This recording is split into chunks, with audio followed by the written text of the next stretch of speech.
Est-ce que devenir prof de français, avec ou sans diplôme, est une piste pour s'expatrier? C'est la question à laquelle je vais répondre aujourd'hui. Et comme expliqué dans les précédentes vidéos, je fonctionne de la façon suivante. Je réponds aux questions de la communauté, reçues soit par mail, soit en commentaire. Tu fais comme tu veux. En lien avec la vie internationale. Donc le fait de s'expatrier, de vivre à l'étranger, de travailler à l'étranger, vivre sur plusieurs pays. Ça peut être la moitié de l'année en France, la moitié de l'année ailleurs. Avoir un couple international, vivre en plusieurs langues, être très connecté avec l'étranger. Et s'il y a assez de matière, si la question me permet de faire une vidéo réponse, j'en fais une vidéo entièrement consacrée.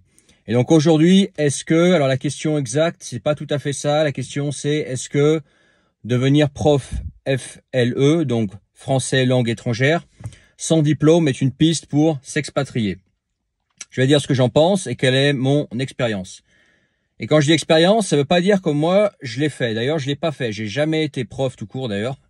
J'ai jamais été prof, enfin du moins pas prof, formateur si, mais pas prof, tu vois, dans une école avec des gamins, etc. ou des adultes à enseigner une langue. Donc j'ai jamais fait moi-même. Par contre, j'ai rencontré des gens qui le faisaient et dans différents pays. Au moins 3 pays, juste qui me viennent en tête comme ça. Donc 4 même, un autre qui me vient en tête. Donc je peux t'en parler et je vais te donner mon opinion sur la question. Et est-ce que ça peut être un bon moyen pour toi de t'expatrier si t'as pas trop d'idées? Je dis écoute, je suis natif français, à la limite, voilà, j'ai pas de diplôme, mais par contre je me débrouille bien en français, je sais lire, écrire, j'écris bien, voilà.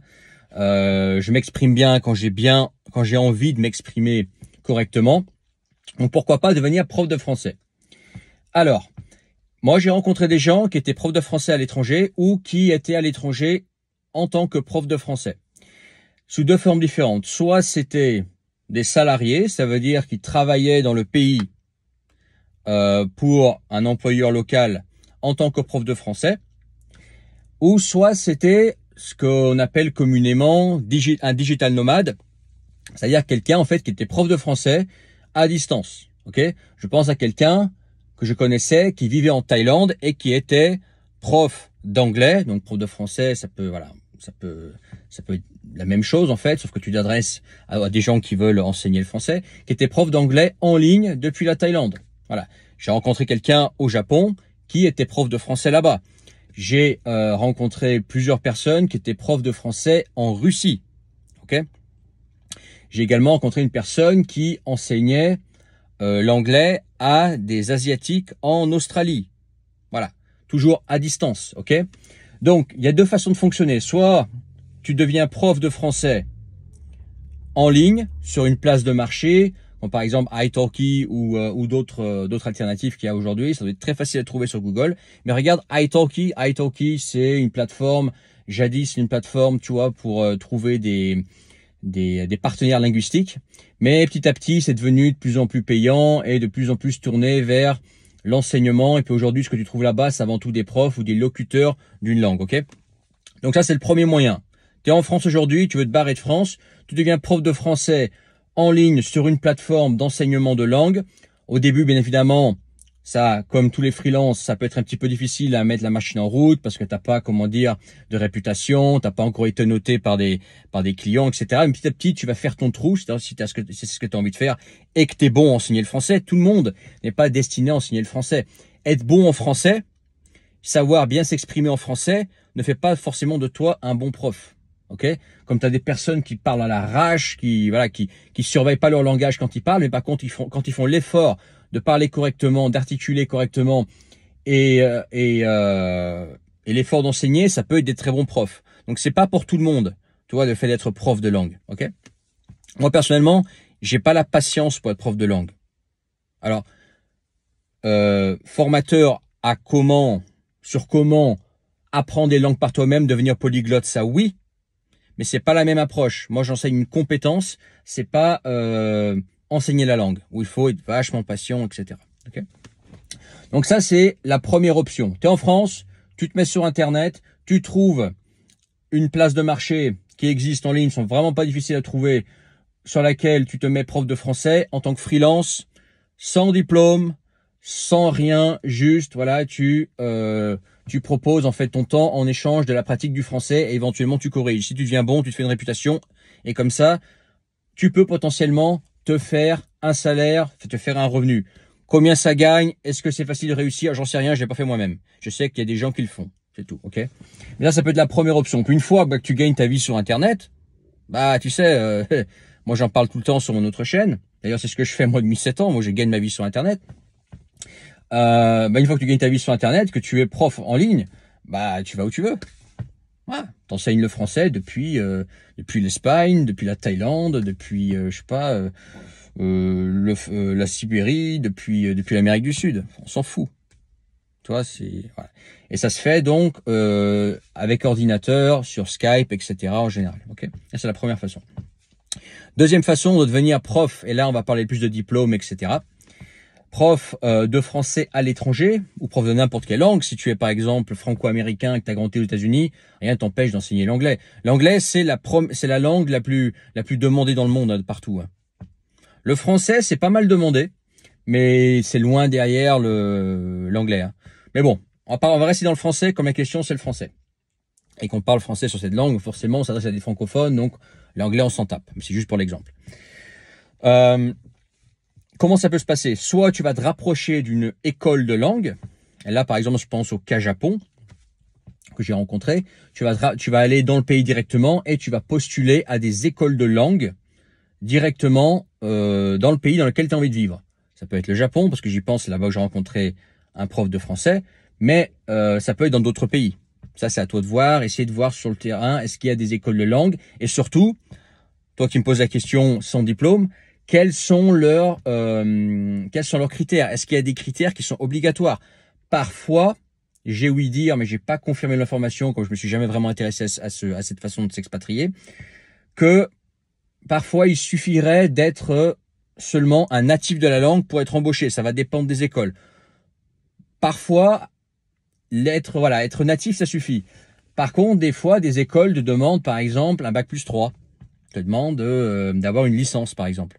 Ça va dépendre des écoles. C'est l'école qui va poser ses critères. Ok. Et ensuite, cette école, une fois qu'elle t'embauche en tant que prof de français, là, elle peut te faire un visa pour que tu puisses rester dans le pays. Comme par exemple dans le Japon. Au Japon, voilà, une fois que tu es embauché par une école de français, ils t'aident pour faire le nécessaire, pour que tu aies un visa pour rester, etc. Ok. Après, à eux de fixer le critère. Donc oui et non. Renseigne-toi dans le pays déjà s'il y a des écoles de français. Et quels sont les critères pour être embauché et quels sont les salaires. Voilà. Si c'est pour aller là-bas et être misérable, t'expatrier, oui, mais manger des cailloux, pas trop l'intérêt. Faut peut-être mieux essayer à ton compte sur Internet, ok? Ce qui m'amène à une troisième façon de gagner sa vie en tant que prof de français, j'y reviendrai après. Et ça peut être aussi en fait des particuliers qui t'embauchent. Et là, je pense à Moscou. J'ai rencontré plusieurs personnes à Moscou quand je vivais à Moscou, qui étaient profs de français pour des multimillionnaires russes qui voulaient que leurs enfants soient en contact avec la langue française de façon quasi permanente. Ok? Donc, ce sont des profs qui vivent entre guillemets avec la famille, qui voyagent avec la famille et qui passent un maximum de temps avec les enfants et qui leur parlent que français. Pour que le français leur soit enseigné depuis petit et qu'un natif soit avec eux constamment. Ça aussi, c'est une façon d'être prof de français. Tu vois, pour les personnes aisées qui veulent que leur enfant grandisse multilingue, ce qui est très intelligent de leur part. Si tes enfants peuvent grandir multilingue, c'est un très gros avantage pour eux plus tard. Pour leur liberté, etc. Si tu as grandi multilingue, après... voilà, tu vas apprendre une autre langue, c'est facile, t'as pas le même état d'esprit, etc. T'es beaucoup plus critique, etc. Dans ta approche, dans ta façon de penser. Donc si tu peux faire ça, c'est bien. Donc ça, c'est une autre façon. C'est voir dans certains pays comme ça, par exemple en Russie, c'était le cas. Alors moi, je te parle de ça il y a 12 ans. Hein. Donc est-ce que c'est encore le cas avec la guerre? Est-ce que c'est encore le cas? J'en sais rien. Mais c'est juste un exemple. Est-ce que tu peux faire ça, je sais pas, par exemple au Brésil? Peut-être, j'en sais rien. Ok, mais c'est un autre exemple. Et je me souviens, ces gens-là qui travaillaient à Moscou en tant que, entre guillemets, prof de français, gagnaient bien leur vie à l'époque. Hein. C'est des mecs qui tapaient 4-5 000 balles par mois. Hein. logé, nourri, blanchi, voyager gratos, voilà. Juste en étant prof de français. Moi perso, j'aurais pas fait parce que je sais pas, du matin au soir, me taper un gamin qui est pas le mien, lui parler français, etc. Et toujours être, voilà, finalement être avec cette famille, avec ses enfants. Après, je vais pas regarder en détail comment ça se passe. Moi personnellement, ça m'aurait saoulé. Mais si toi, t'es un enseignant ligné, que tu aimes ça, ça peut être une opportunité. Regarde voir s'il y en a pas des opportunités comme ça ailleurs dans le monde. Et ce qui est aussi la troisième façon, je voulais parler de la troisième façon de devenir prof de français, qui est assez similaire finalement à la première façon, c'est que tu peux te rendre dans un pays et faire le freelance sur place. C'est typiquement proposer des cours particuliers en tête-à-tête dans le pays. T'as envie d'aller, je sais pas, un pays, alors faut viser un pays qui a un petit peu les moyens, hein, parce que voilà, les cours, ça représente un coût. Donc déjà, tout le monde n'a pas les moyens de payer des cours. Et il faut qu'on te paye suffisamment bien pour que tu vives bien en t'expatriant. Sinon, il n'y a aucune raison de s'expatrier, ok? Mais je sais que ça se fait. En Asie, par exemple, ça se fait. Proposer des cours particuliers et rencontrer, par exemple, ton élève, entre guillemets, dans un... je sais pas, dans un sorte de Starbucks ou tu vois, dans un café, etc. Et passer une heure avec cette personne en tête-à-tête à lui enseigner le français. Et en échange, bah, tu reçois de l'argent et tu es freelance. Donc oui, ce moyen existe, mais ça va être, chaque pays est différent, chaque école est différente qui va t'embaucher, les critères vont dépendre de chaque école. Et puis ensuite, ça va te revoir. Moi, personnellement, après, toujours pareil, hein, je ne compte pas le faire, je l'ai jamais fait. Mais si aujourd'hui, par exemple, j'avais une vocation de devenir prof de français, moi, ce que je ferais, c'est aller sur Internet. J'essaierais de faire ma place sur une place de marché pour avoir, tu l'as deviné, le revenu indépendant géographiquement. Voilà. Le revenu indépendant géographiquement, c'est l'or de la décennie. C'est encore mieux que l'argent. C'est de l'argent, mais en plus. Et c'est la liberté géographique, la liberté temporelle. Sauf quand, par exemple, tu as besoin de communiquer avec tes clients. Si, par exemple, tes clients ils sont lointains, il peut y avoir s'ils sont asiatiques ou s'ils sont sud-américains, ils peuvent avoir, comment dire, un décalage horaire avec toi. Donc ça, il faudra s'y adapter.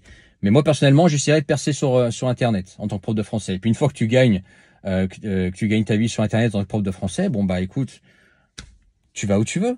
Il n'y a plus de questions. Ouais, est-ce que sur place, il y a du boulot? Est-ce que ça vaut le coup? Est-ce que je vais pas manger des cailloux? Est-ce que on s'en tape?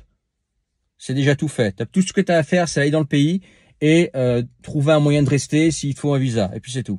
Voilà. Moi, personnellement, je viserais le revenu indépendant géographiquement en tant que prof sur Internet. Mais bon, après, chacun son approche, chacun fait comme il veut. Mais oui, c'est un moyen de s'expatrier.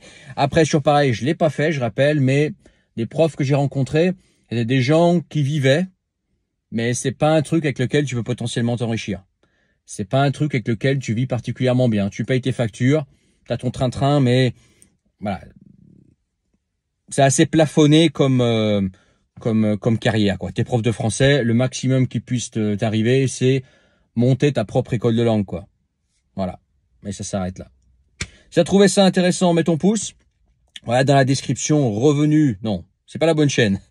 Vieinternationale.com, si t'as pas encore été voir, tu verras en quoi je peux t'aider pour t'expatrier, ta vie à l'étranger et toute l'expérience que j'ai pour toi t'éclairer et trouver des solutions pour que tu puisses t'expatrier ou vivre sur plusieurs pays, peut-être la moitié de l'année en France ou ailleurs.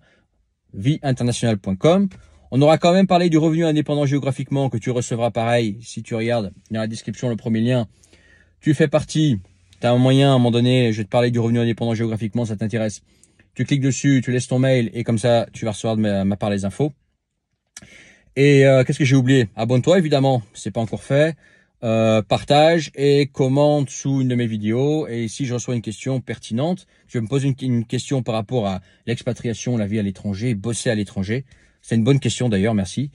Pose-la moi. Si je peux en faire une vidéo, avec plaisir, je te réponds en vidéo. Et à bientôt sur la chaîne Vie Internationale.